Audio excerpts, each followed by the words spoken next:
A very good morning, students of class 8. I welcome you in today's history class, chapter 4, the American Civil War. Last class we had studied in the third chapter about the American and French Revolution and American independence in 1776. And now we'll see that American Civil War, how that a civil war broke out in American country in the two parts. There were northern states and the southern states. Northern states were practicing uh, abolition of slavery, and southern states practicing about the slavery. So among them the war took place. Let's know more about this lesson. The new developments in USA. The first half of 19th century saw great changes taking place in the United States of America. The two major developments that took place during this period were: first, the Great Westward Expansion; B. Industrial growth and development. We can see that on the map that how was that last class we had studied about the 13 colonies. These were all the 13 colonies, the eastern part of the country. These were the colonies of the British.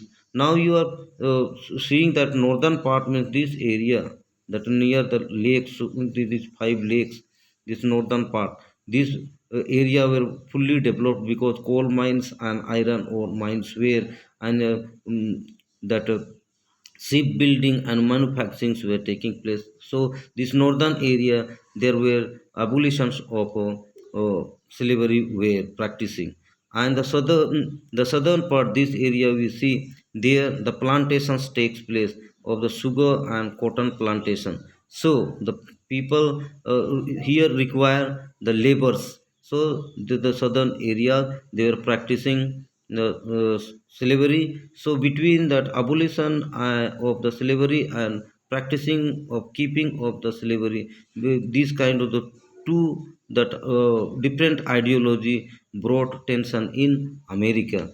And second, we can see that here that as the development took place, the westward expansions took place in America, and then America's areas had been expanded. So here we see that this kind of the development brought a great changes in the America, or means USA. So see the what is the background. While the northern state developed as manufacturing and shipping centers, the southern state developed great plantation industries, the most important being the cotton growing industry. Much of this cotton was shipped to the cotton mill in Lancashire in England, while the Industrial Revolution had created a huge demand for raw material. So we know that this area, southern area, this part of the area, the cotton industries has been developed, and even the sugar plantations also. So the all the raw material from here that exported to England. As we know that in England the industrial revolution took place at first and started. So their cotton growing industry became a raw material for the England's factories. Next, we have to see the cotton growing industry gave rise to serious problem in the United States. As the plantation increased, so did the demand of labor. The only available source of labor in those days was the slaves brought from Africa and living in America.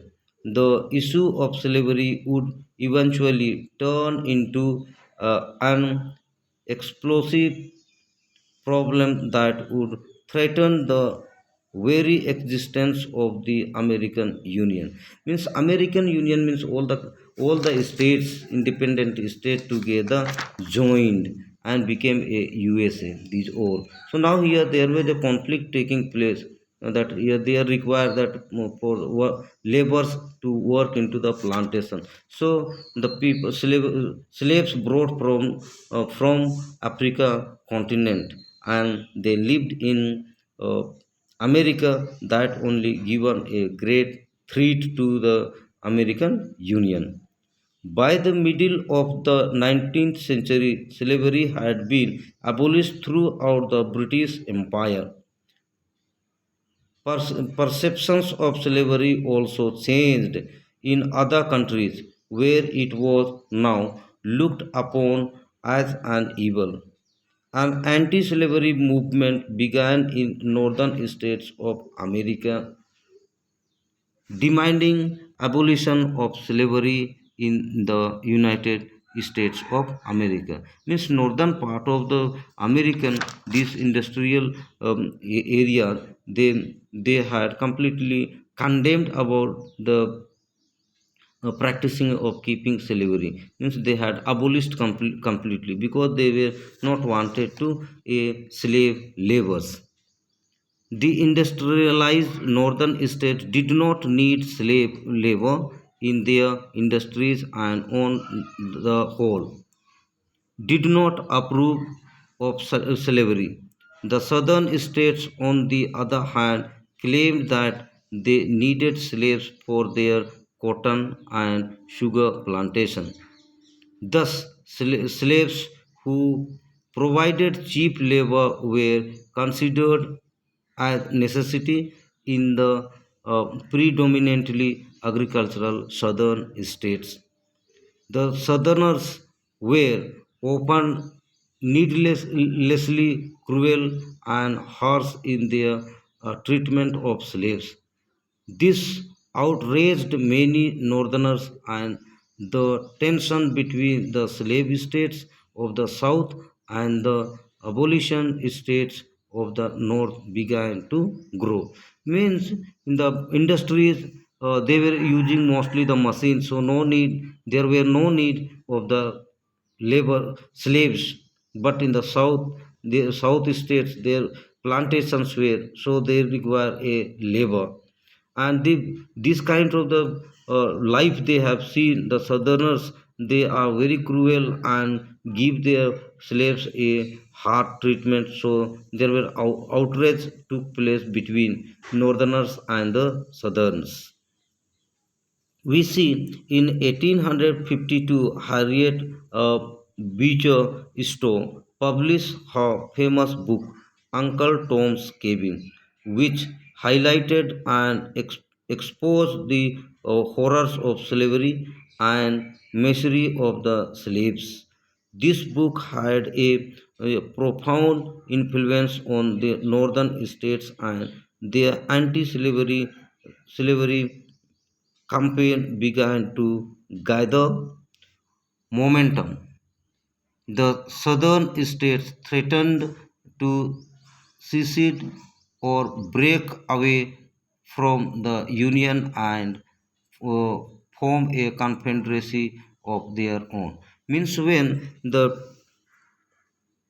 Harriet written a book, Uncle Tom's Cabin, and there she had explained about the horrors of the slavery and harsh life and miserable life of the laborers. Then, after reading of that books or that these ideas, northerners, northern states, they have condemned of that. In that southern state threatened to cede or break away from the union. Means they have given a threaten to the northern states that they will skip or they will uh, break away from the union, and they can make a different confederacy of the dominion, the country or union. So here we see the role of the Abraham Lincoln. As we know that he was the 16th president of America, and he had abolished about the slavery in America. Abraham Lincoln became the 16th president of United States in 1861. During this time, the country was passing through a very critical phase, sharply divided over the burning issue of slavery. Lincoln's views on slavery were well known. He thoroughly despised slavery, which he believed was a vicious and brutal system. He was uncompromisingly opposed to slavery. Human bondage was a negation and gross violations of democracy. The foundations of democracy rested on the premise that all men are created equal. He would not allow any extension of slavery in the newly created states in the West. Means completely Abraham Lincoln condemned and he opposed about practicing of slavery. He always spoke about that uh, all men are equal treated and all are equal into the eye of the law. And even he had told about the men and women and men or all other insects also are equal, those who are live in this world. The southern states seceded from the Union and formed the Confederate States of America. Jefferson Davis was appointed President of Confederacy.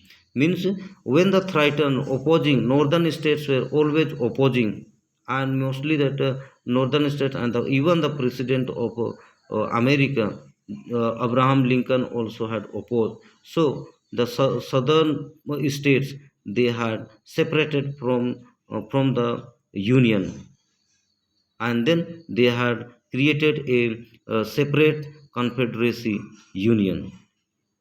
Then also the Abraham Lincoln and the Northerners opposed of that. Lincoln was determined to save the Union at all cost, at the cost of war if necessary. Civil War broke out in 1861. In 1863, Lincoln abolished slavery in the South. He remains enshrined in the hearts of free men as the great emancipator. Means he remained as he liberated. He was a person, great liberator, who had been declared abolition of slavery in South in 1863. So students, kindly go through your lesson and try to understand in better way. Thank you so much.